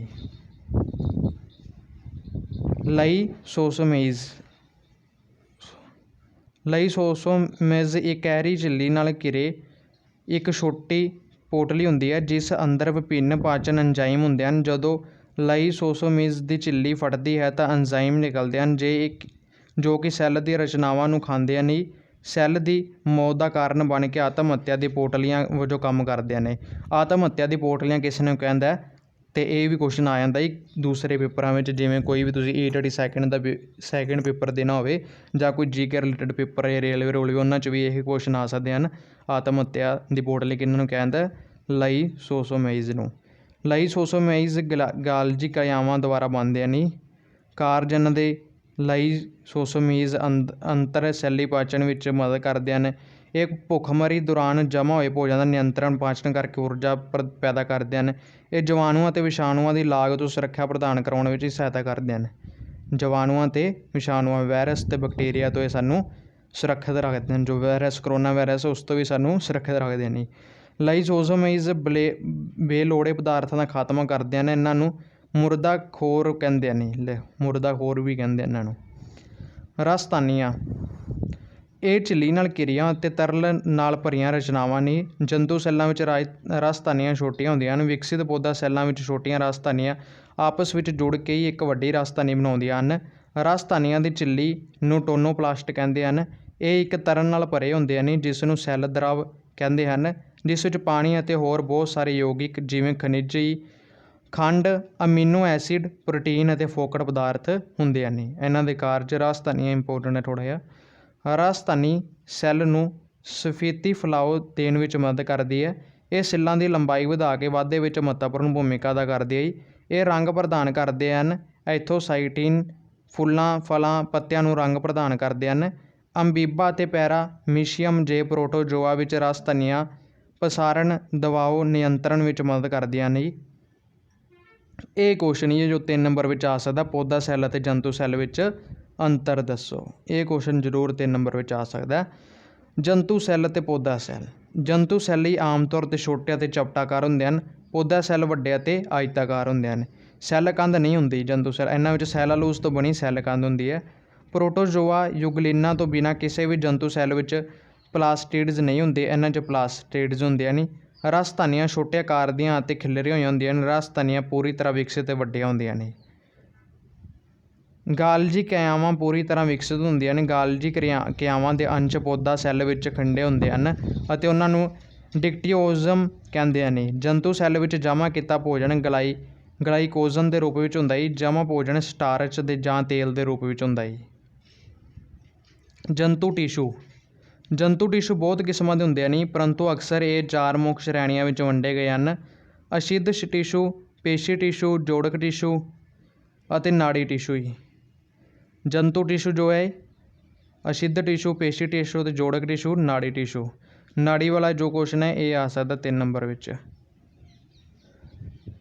ਇਹਨਾਂ ਵਿੱਚੋਂ ਅੱਗੇ ਹੀ ਸਕੇਲੀ ਹੁੰਦੇ ਹਨ, ਘਨਾਕਾਰ, ਕਾਲਮਕਾਰ, ਸਲਿਆਮੀ, ਗਲੈਂਡਦਾਰ, ਧਾਰੀਦਾਰ ਹੁੰਦੇ ਹਨ। ਇਹ ਜੋ ਪੇਸ਼ੀ ਟਿਸ਼ੂ ਹੈ, ਧਾਰੀ ਰਹਿਤ ਜਾਂ ਦਿਲ ਵੀ ਪੇਸ਼ੀ ਟਿਸ਼ੂ ਵਿੱਚ ਆਉਂਦਾ ਹੀ। ਇਹ ਜੋ ਆਪਾਂ 3 ਮਾਸਪੇਸ਼ੀਆਂ ਕਰਦੇ ਹਾਂ, ਸਵੈ ਇੱਛਤ, ਅਨਿਸ਼ਚਿਤ। ਜੋੜਕ ਟਿਸ਼ੂ ਹੱਡੀ ਹੋ ਗਈ, ਅਸਥੀ ਹੋ ਗਈ, ਲਹੂ ਹੋ ਗਏ, ਟੈਂਡਨ ਹੋ ਗਏ, ਲਿਗਾਮੈਂਟ। ਲਿਗਾਮੈਂਟ 'ਚ ਜੋੜ ਹੁੰਦਾ ਜੋ ਆਪਣੇ ਗਿੱਟੇ ਕੋਲ ਜਾਂ ਕੂਹਣੀ ਦਾ ਜੋੜ ਜਾਂ ਗੋਡੇ ਦਾ ਜੋੜ ਜਾਂ ਗੁੱਟ ਦਾ ਜੋੜ, ਇਹ 4 ਜੋੜ ਹੀ ਲਿਗਾਮੈਂਟ ਜੋੜ ਕਹਾਉਂਦੇ ਹਨ। ਨਾੜੀ ਸੈੱਲ ਅਤੇ ਨਾੜੀ ਰੇਸ਼ੇ। ਅਸਿੱਧ ਟਿਸ਼ੂ ਇਹ ਇਕਹਿਰੀਆਂ ਜਾਂ ਬਹੁਪਰਤੀ ਸ਼ੀਟਾਂ ਵਾਲਾ ਹੁੰਦਾ ਹੈ। ਅਸਿੱਧ ਟਿਸ਼ੂ ਬਾਰੇ ਗੱਲ ਕਰਦੇ ਹਾਂ, ਇਕਹਿਰੀਆਂ ਜਾਂ ਬਹੁਪਰਤੀ ਸ਼ੀਟਾਂ ਵਾਲਾ ਹੁੰਦਾ ਹੈ। ਇਹ ਸਰੀਰ ਦੀ ਅੰਦਰੂਨੀ ਅਤੇ ਬਾਹਰਲੀ ਸਤ੍ਹਾ ਨੂੰ ਢੱਕਦਾ ਹੈ। ਇਹ ਸੀਮਿੰਟ ਜਾਂ ਪਦਾਰਥ ਅਸਿੱਧ ਸੈੱਲਾਂ ਨੂੰ ਜੋੜ ਕੇ ਰੱਖਦਾ ਹੈ। ਅਸਿੱਧ ਟਿਸ਼ੂ ਵਿੱਚ ਲਹੂ ਵਹਿਣੀਆਂ ਨਹੀਂ ਹੁੰਦੀਆਂ। ਇਹ ਬਣਤਰ ਅਤੇ ਵੰਡ ਦੇ ਅਨੁਸਾਰ ਨਿਮਨਲਿਖਤ 5 ਵਰਗਾਂ ਵਿੱਚ ਵੰਡਿਆ ਗਿਆ ਹੈ। ਠੀਕ ਹੈ, ਜੋ ਆਪਣੇ ਸਰੀਰ ਨੂੰ, ਚਮੜੀ ਨੂੰ ਢੱਕ ਕੇ ਰੱਖਦਾ ਹੈ, ਉਹ ਹੁੰਦਾ ਅਸਿੱਧ ਟਿਸ਼ੂ। ਸਕੇਲੀ ਅਨਿਸਿੱਧ ਸੈੱਲ ਬਹੁਤ ਪਤਲੇ ਅਤੇ ਉੱਭਰੇ ਹੋਏ ਅਤੇ ਸਪਸ਼ਟ ਸੈੱਲ ਪਦਾਰਥ ਵਾਲੇ ਹੁੰਦੇ ਹਨ। ਮੱਧ ਵਿੱਚ ਇੱਕ ਗੋਲਾਕਾਰ ਕੇਂਦਰਕ ਹੁੰਦਾ ਹੈ। ਇਹ ਫੇਫੜਿਆਂ ਦੇ ਐਲਵੀਓਲਾਈ, ਵਿਊਮੈਨਸ ਕੈਪਸੂਲ ਅਤੇ ਗੁਰਦਿਆਂ ਦੇ ਟਿਊਬਲਸ ਆਦਿ ਵਿੱਚ ਮਿਲਦਾ ਹੈ। ਸਾਈਟੋਪਲਾਜ਼ਮ ਅਤੇ ਕੇਂਦਰਕ। ਸਾਈਟੋਪਲਾਜ਼ਮ, ਕੇਂਦਰਕ, ਆਧਾਰ ਦੀ ਝਿੱਲੀ, ਇਹ ਸਾਰੀ ਇਹਨਾਂ ਦੀ ਰਚਨਾਵਾਂ ਹੀ 5 ਤਰ੍ਹਾਂ ਦੇ ਜੋ ਹਨ। ਸਕੇਲੀ ਹੋ ਗਿਆ, ਪਹਿਲਾਂ ਜੋ ਸਕੇਲੀ ਦੀ ਗੱਲ ਕੀਤੀ ਹੈ, ਇਹਦੇ ਸਕੇਲੀ ਵੇਖਦੇ ਹਾਂ ਆਪਾਂ। ਸਕੇਲੀ ਵਿੱਚ ਕੀ ਹੁੰਦਾ, ਸਾਈਟੋਪਲਾਜ਼ਮ ਅਤੇ ਕੇਂਦਰਕ ਹੁੰਦੇ ਹਨ ਸਕੇਲੀ ਵਿੱਚ। ਉਸ ਤੋਂ ਬਾਅਦ ਬੀ ਜੋ ਹੈ ਇਸਦਾ ਘਨਾਕਾਰ। ਘਨਾਕਾਰ ਵਿੱਚ ਕੀ ਹੁੰਦਾ ਜੀ, ਸਾਈਟੋਪਲਾਜ਼ਮ ਵੀ ਹੁੰਦਾ, ਕੇਂਦਰਕ ਵੀ ਹੁੰਦਾ ਅਤੇ ਆਧਾਰ ਦੀ ਝਿੱਲੀ ਤੀਜੀ ਜੀ ਆ ਜਾਂਦੀ ਹੈ। ਫਿਰ ਜੋ ਸੀ ਹੈ ਜੀ ਕਾਲਮਕਾਰ। ਕਾਲਮਕਾਰ ਵਿੱਚ 4 ਚੀਜ਼ਾਂ ਜੋ ਗਾਬਲੇਟ ਸੈੱਲ ਹੋ ਗਿਆ, ਕੇਂਦਰਕ ਹੋ ਗਿਆ, ਇਸ ਦੇ ਅੰਦਰ ਸਾਈਟੋਪਲਾਜ਼ਮ ਹੋ ਗਈ ਅਤੇ ਆਧਾਰ ਦੀ ਝਿੱਲੀ ਜੋ ਥੱਲੇ ਹੈ। ਅਤੇ ਆਧਾਰ ਦੀ ਝਿੱਲੀ ਜੋ ਹੈ ਜੋ ਸਿਲਿਆਮੀ, ਜੋ ਇਹ ਹੈ ਜੀ ਸਿਲਿਆਮੀ। ਇਸ ਵਿੱਚ ਸਿਲੀਆ ਹੁੰਦਾ ਸਭ ਤੋਂ ਪਹਿਲਾਂ ਨਾਮ ਤੋਂ ਹੀ ਸਿਲੀਆ। ਮੁੱਢਲੇ ਦਾਣੇ ਹੁੰਦੇ, ਸਾਈਟੋਪਲਾਜ਼ਮ ਹੁੰਦਾ, ਕੇਂਦਰਕ ਹੁੰਦਾ ਅਤੇ ਆਧਾਰ ਦੀ ਝਿੱਲੀ ਜੋ ਸਭ ਤੋਂ ਲਾਸਟ 'ਤੇ। ਅਤੇ ਉਸ ਤੋਂ ਬਾਅਦ ਇਹ ਜੋ ਗਲੈਂਡੇਦਾਰ ਏਰ ਆ, ਇਸ ਵਿੱਚ ਵੀ ਆਧਾਰ ਦੀ ਝਿੱਲੀ ਲਾਸਟ 'ਤੇ ਹੈਗੀ ਹੈ ਜੀ। ਕੇਂਦਰਕ ਹੋ ਗਿਆ ਇਸ ਵਿੱਚ ਅਤੇ ਗੈਬਲੇਟ ਸੈੱਲ ਹੋ ਗਿਆ ਜੀ। ਘਨਾਧਰ ਅਸਿੱਧ। ਘਨਾਧਰ ਅਸਿੱਧ ਜੋ ਹੈ ਜੀ, ਇਸ ਅਧਿਸਿੱਧ ਦੇ ਸੈੱਲਾਂ ਦੀ ਲੰਬਾਈ ਅਤੇ ਚੌੜਾਈ ਸ਼ਕਲ ਪੱਖੋਂ ਇੱਕ ਸਮਾਨ ਹੁੰਦੀ ਹੈ। ਇਹ ਘਨ ਵਰਗ ਪ੍ਰਤੀਤ ਹੁੰਦੇ ਹਨ। ਸੈੱਲ ਪਦਾਰਥ ਸਪਸ਼ਟ ਅਤੇ ਮੱਧ ਵਿੱਚ ਸਥਿਤ ਕੇਂਦਰਕ ਵਾਲਾ ਹੁੰਦਾ ਹੈ। ਇਹ ਗੁਰਦੇ ਦੇ ਟਿਊਬਿਊਲ ਦੇ ਕੁਝ ਹਿੱਸਿਆਂ, ਲਾਰ ਗ੍ਰੰਥੀਆਂ ਦੇ ਨਾਲੀਆਂ, ਥਾਇਰਾਇਡ ਗ੍ਰੰਥੀ, ਅੰਡਕੋਸ਼ ਆਦਿ ਦੀਆਂ ਪਰਤਾਂ ਵਿੱਚ ਮਿਲਦਾ ਹੈ। ਕਾਲਮਨਾਰ ਅਧਿਸਿੱਧ ਇਹ ਐਪੀਥੀਲੀਅਮ ਦੇ ਸੈੱਲ ਚੌੜਾਈ ਨਾਲੋਂ ਵਧੇਰੇ ਲੰਬੇ ਹੁੰਦੇ ਹਨ ਅਤੇ ਇੱਕ ਦੀ ਤਰ੍ਹਾਂ ਵਿਖਾਈ ਦਿੰਦੇ ਹਨ। ਇਹ ਭੋਜਨ ਨਾਲੀ ਅਤੇ ਬੱਚੇਦਾਨੀ ਦੀਆਂ ਪਰਤਾਂ ਵਿੱਚ ਮਿਲਦਾ ਹੈ। ਇਸ ਦਾ ਮੁੱਖ ਕੰਮ ਰਿਸਾਓ ਅਤੇ ਮੱਖਣ ਹੁੰਦਾ ਹੈ, ਸੋਖਣ ਹੁੰਦਾ ਹੈ।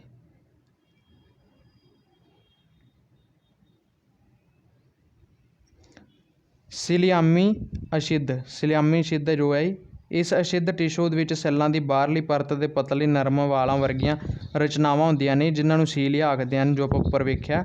ਹਰੇਕ ਸੀਲੀਆ ਇੱਕ ਮੁੱਢਲੇ ਦਾਣੇ ਤੋਂ ਉੱਭਰਦਾ ਹੈ। ਇਹ ਇੱਕ ਗਤੀਸ਼ੀਲ ਰਚਨਾ ਹੈ। ਇਹ ਗੁਰਦੇ ਦੇ ਟਿਊਬਲ ਅਤੇ ਟੇਕੀਆ ਅਤੇ ਅੰਡ ਨਿਕਾਸੀ ਵਹਿਣੀ ਵਿੱਚ ਪਾਈਆਂ ਜਾਂਦੀਆਂ ਹਨ। ਸੋ ਇਹ ਅਸਿੱਧ ਟਿਸ਼ੂ ਪਦਾਰਥ ਦੀ ਗਤੀ ਵਿੱਚ ਮਦਦ ਕਰਦਾ ਜੀ।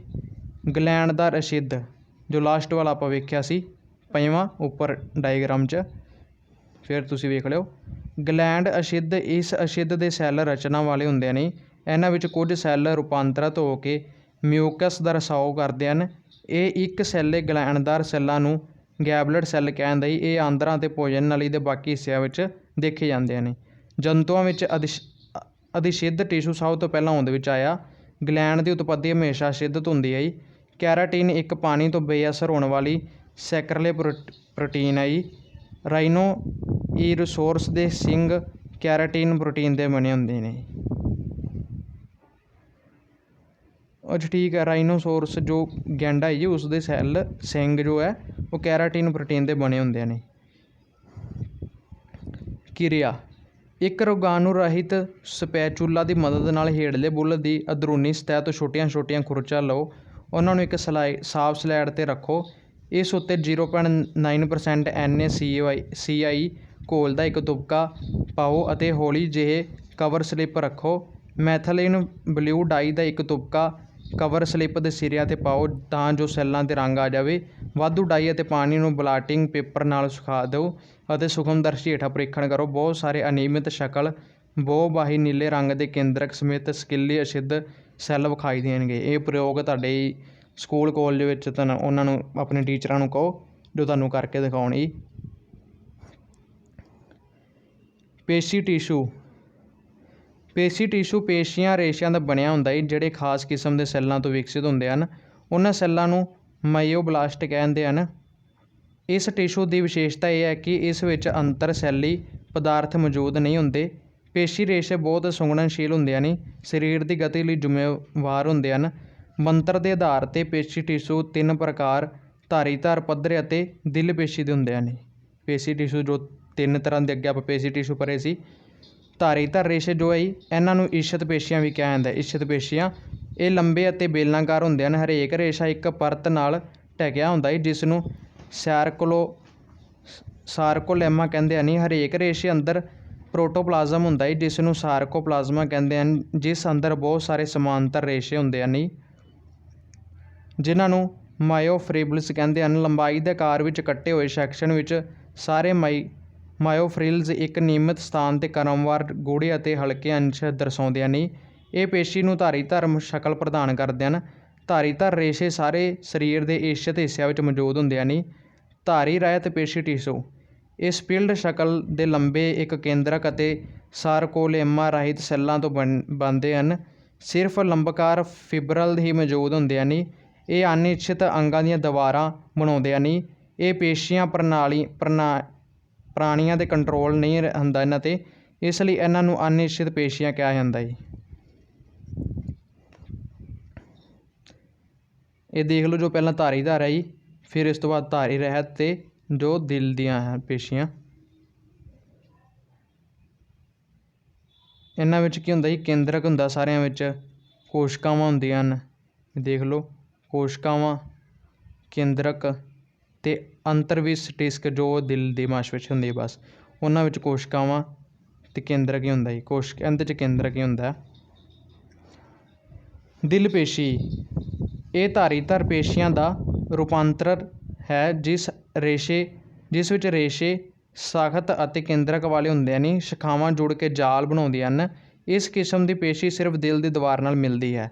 ਪੇਸ਼ੀਆਂ ਦੇ ਅਧਿਐਨ ਨੂੰ ਮਾਈਕੋਲਾਜੀਆ ਸਾਰਕੋਲੌਜੀ ਕਹਿੰਦੇ ਹਨ। 40% ਸਰੀਰ ਦਾ ਭਾਗ ਧਾਰੀਦਾਰ ਪੇਸ਼ੀਆਂ ਹੁੰਦੀਆਂ ਹਨ। ਸਰੀਰ ਦੁਆਰਾ ਵਰਤੀ ਗਈ ਆਕਸੀਜਨ ਦਾ 80% ਹਿੱਸਾ ਇਸ਼ਤ ਪੇਸ਼ੀਆਂ ਵਰਤਦੀਆਂ ਹਨ। ਕੰਬਣ ਦੌਰਾਨ ਪੇਸ਼ੀਆਂ ਦੇ ਸੁੰਗੜਨ ਸਮੇਂ ਨਿਕਲੀ ਊਰਜਾ ਤਾਪ ਵਿੱਚ ਬਦਲ ਜਾਂਦੀ ਹੈ ਜੋ ਕਿ ਸਰੀਰ ਨੂੰ ਗਰਮ ਰੱਖਦੀ ਹੈ। ਪੇਸ਼ੀਆਂ ਨੂੰ ਬਣਾਉਣ ਵਾਲੇ ਸੈੱਲਾਂ ਨੂੰ ਮਾਇਓਬਲਾਸਟਸ ਕਹਿੰਦੇ ਹਨ। ਜੋੜਕ ਟਿਸ਼ੂਆਂ ਵਿੱਚ ਸੈੱਲਾਂ ਦਾ ਸਮੂਹ ਹੁੰਦਾ ਹੈ ਜਿਹੜਾ ਬਾਹਰੀ ਸੈੱਲ ਪਦਾਰਥਾਂ ਜਿਸ ਨੂੰ ਮੈਟ੍ਰਿਕਸ ਕਹਿੰਦੇ ਹਨ ਵਿੱਚ ਮੌਜੂਦ ਹੁੰਦਾ ਹੈ। ਜੋੜਕ ਟਿਸ਼ੂ ਸਾਰੇ ਸਰੀਰ ਵਿੱਚ ਮੌਜੂਦ ਹੁੰਦੇ ਹਨ। ਇਹ ਟਿਸ਼ੂ ਹੋਰ ਟਿਸ਼ੂਆਂ ਅਤੇ ਅੰਗਾਂ ਨੂੰ ਘੇਰਦੇ ਹਨ। ਜੋੜਕ ਟਿਸ਼ੂ ਬਹੁਤ ਸਾਰੇ ਕਾਰਜ ਕਰਦੇ ਹਨ। ਇਹ ਸਰੀਰ ਦੇ ਹੋਰ ਟਿਸ਼ੂਆਂ ਨੂੰ ਜੋੜਦੇ ਹਨ। ਇਹ ਹੱਡੀ ਜਾਂ ਅਸਥੀ ਦੀ ਤਰ੍ਹਾਂ ਸਹਾਰਾ ਦਿੰਦੇ ਹਨ। ਇਹ ਸਰੀਰ ਵਿੱਚ ਟੁੱਟ ਭੱਜ ਦੀ ਮੁਰੰਮਤ ਕਰਨ ਵਿੱਚ ਸਹਾਈ ਹੁੰਦੇ ਹਨ। ਜੋੜਕ ਟਿਸ਼ੂਆਂ ਵਿੱਚ ਹੱਡੀਆਂ, ਅਸਥੀਆਂ, ਲਹੂ, ਟੈਂਡਨ ਅਤੇ ਲਿਗਾਮੈਂਟ ਆਉਂਦੇ ਹਨ ਜੀ। ਜੋੜਕ ਟਿਸ਼ੂ ਇਹ ਦੇਖ ਲਓ, ਇਹ ਬਣੇ ਹੋਏ ਜੋ ਪਹਿਲੇ ਇਹ ਡਾਇਗਰਾਮ 'ਚ, ਅਤੇ ਜੋ ਦੂਸਰੇ ਉਪ ਅਸਥੀ ਜੋ ਦੂਸਰਾ ਡਾਇਗਰਾਮ ਹੈ। ਹੱਡੀ ਇਹ ਜੋੜਕ ਟਿਸ਼ੂ ਦੀ ਕਿਸਮ ਹੈ ਜੀ। ਹੱਡੀ ਜੋ ਜੰਤੂਆਂ ਦੇ ਪਿੰਜਰ ਪਦਾਰਥ ਵਿੱਚ ਸਾਰਿਆਂ ਤੋਂ ਜ਼ਿਆਦਾ ਹੁੰਦੀ ਹੈ। ਇਹ ਸਹਾਰਾ ਦੇਣ ਅਤੇ ਸੁਰੱਖਿਆ ਪ੍ਰਦਾਨ ਕਰਨ ਵਿੱਚ ਹੀ ਮਦਦ ਕਰਦੀ ਹੈ। ਦੂਸਰਾ ਹੀ ਉਪ ਅਸਥੀ, ਇਹ ਜੋੜਕ ਟਿਸ਼ੂ ਦੀ ਇੱਕ ਵਿਸ਼ੇਸ਼ ਕਿਸਮ ਹੈ ਜੀ। ਇਹ ਸੈੱਲਾਂ ਦਾ ਬਣਿਆ ਹੁੰਦਾ ਜੀ, ਜਿਨ੍ਹਾਂ ਨੂੰ ਕੋਡਰੋਸਾਈਡ ਕਿਹਾ ਜਾਂਦਾ ਹੈ, ਕਰੋਡੋਸਾਈਡਸ ਕਿਹਾ ਜਾਂਦਾ ਹੈ। ਉਪ ਅਸਥੀ ਸਖਤ ਪਰ ਲਚਕੀਲੀ ਹੁੰਦੀ ਹੈ ਜੀ। ਉਦਾਹਰਨ ਵਜੋਂ ਹਾਈਲਾਈਨ ਉਪ ਅਸਥੀ ਵਿੱਚ ਸਪਸ਼ਟ ਇਕਸਾਰ ਮੈਟ੍ਰਿਕਸ ਹੁੰਦਾ ਹੈ, ਜਿਹੜਾ ਕਿ ਲੰਬੀਆਂ ਹੱਡੀਆਂ, ਲੈਰਿਕਸ ਅਤੇ ਟਰੇਕੀਆਂ ਸਿਰਿਆਂ 'ਤੇ ਪਰਤ ਬਣਾਉਣ ਵਾਲੀਆਂ ਐਪੀਫਿਜ਼ਲ ਪਲੇਟਾਂ ਵਿੱਚ ਮਿਲਦੀ ਹੈ ਜੀ। ਲਹੂ ਇੱਕ ਚਮਕੀਲਾ ਲਾਲ ਰੰਗ ਦਾ ਤਰਲ ਜੋੜਕ ਟਿਸ਼ੂ ਹੈ ਜੀ, ਜਿਹੜਾ ਸਾਰੇ ਸਰੀਰ ਵਿੱਚ ਹੁੰਦਾ ਹੈ। 1 ਕਰੋੜ ਮਨੁੱਖੀ ਸਰੀਰ ਵਿੱਚ 6 ਤੋਂ 7 ਲੀਟਰ ਖੂਨ ਹੁੰਦਾ ਜੀ। ਇਹ ਥੋੜ੍ਹਾ ਜਿਹਾ ਖਾਰੀ ਤਰਲ ਹੁੰਦਾ ਹੈ, ਜਿਸ ਦੀ pH 7.2 ਤੋਂ 7.4 ਇੱਕ ਨੰਬਰ 'ਚ ਆ ਸਕਦਾ ਹੈ। ਖੂਨ ਦੀ pH ਕਿੰਨੀ ਹੁੰਦੀ ਹੈ? 7.2 ਤੋਂ 7.4। ਖੂਨ ਵਿੱਚ ਦੋ ਮੁੱਖ ਅੰਸ਼ ਪਲਾਜ਼ਮਾ ਅਤੇ ਰਕਤਾਣੂ ਹੁੰਦੇ ਹਨ ਜੀ। ਪਲਾਜ਼ਮਾ ਜੋ ਤਰਲ ਪਦਾਰਥ ਹੁੰਦਾ ਹੈ, ਰਕਤਾਣੂ ਜੋ ਠੋਸ ਪਦਾਰਥ ਹੁੰਦਾ ਹੈ।